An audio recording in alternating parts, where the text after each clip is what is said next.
కుప్పం నియోజకవర్గంలో టీడీపీ అధినేత చంద్రబాబు నాయుడును ఈసారి ఓడిస్తామని వైసీపీ శపథం చేసింది. అలాగే లక్షకు పైగా మెజారిటీతో కుప్పంలో ఈసారి గెలుస్తానని చంద్రబాబు ప్రతిన పూనారు. దీంతో కుప్పం నియోజకవర్గంలో ఎవరి మాట నెగ్గుతుందన్న ఉత్కంఠ సర్వత్రా నెలకొంది. అందుకే కుప్పంలో మెజారిటీపై కూడా భారీ స్థాయిలో బెట్టింగ్లు జరుగుతున్నాయి. అందుకే కుప్పం నియోజకవర్గం వైపు అందరి చూపు ఉంది. చంద్రబాబుకు వచ్చే మెజారిటీ ఎంత అన్న దానిపై టీడీపీ నేతల్లో టెన్షన్ నెలకొనగా ఈసారి కుప్పం కోటను ఛేదిస్తామని వైసీపీ నేతలు చెబుతున్నారు. ఈ నేపథ్యంలో కుప్పం నియోజకవర్గంలో భారీగా పోలింగ్ నమోదు కావడంతో ఎవరికి అడ్వాంటేజ్ అన్నది తేలకుండా ఉంది. కుప్పం నియోజకవర్గం అంటే చంద్రబాబుకు అడ్డా. ఆయన 7 సార్లు ఈ నియోజకవర్గం నుంచి విజయం సాధించారు.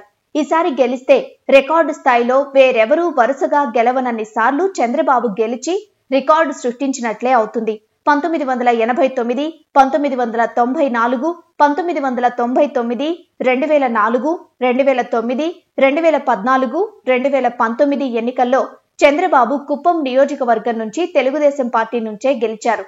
చంద్రబాబు ఇన్నిసార్లు గెలిచినా గత ఎన్నికల్లో మాత్రం ఆయన మెజారిటీ తగ్గింది. ప్రతి ఎన్నికల్లో చంద్రబాబు తన ప్రత్యర్థి కంటే 50,000 మెజారిటీతో గెలుస్తుంటారు. కానీ 2019లో మాత్రం వైసీపీ అభ్యర్థి చంద్రమౌళి మీద కేవలం 30,000 మెజారిటీతోనే విజయం సాధించారు.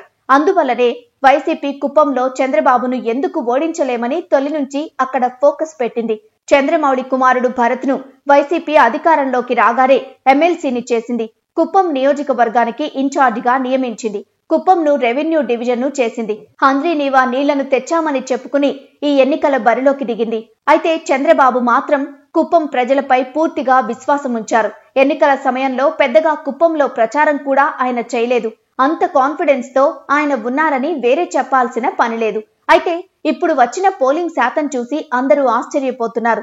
ఎప్పుడూ ఇంత స్థాయిలో పోలింగ్ జరగకపోవడంతో ఎవరికి వారే తమదే గెలుపంటూ సోషల్ మీడియాలో సవాళ్లు విసురుకుంటున్నారు. కుప్పం నియోజకవర్గంలో దాదాపు 2.20 లక్షల మందికి పైగా ఓటర్లు ఉండగా అందులో 89.88% మంది తమ ఓటు హక్కును వినియోగించుకున్నట్లు అధికారిక లెక్కల ద్వారా తేలింది. అత్యధికంగా కుప్పం నియోజకవర్గంలోనే పోలింగ్ శాతం నమోదైంది. దీంతో ఇప్పుడు ఈ ఓటింగ్ శాతం పైనే పెద్ద ఎత్తున చర్చ జరుగుతోంది. కుప్పంలో చంద్రబాబు చేసిన అభివృద్ధితో పాటు ఆయన ముఖ్యమంత్రి అభ్యర్థి కావడంతో ఆయన గెలుపునకు డోకా లేదని టీడీపీ శ్రేణులు ధీమాగా ఉన్నాయి. అయితే అదే సమయంలో పథకాలు, అభివృద్ధి తమను ఈసారి గెలిపించి తీరుతాయన్న నమ్మకంతో వైసీపీ ఉంది. మొత్తం మీద కుప్పంలో అత్యధిక శాతం పోలింగ్ నమోదు కావడంతో ఎవరిని గెలిపించడానికి ఓటర్లు క్యూ కట్టారన్నది జూన్ 4వ తేదీన తెలియనుంది.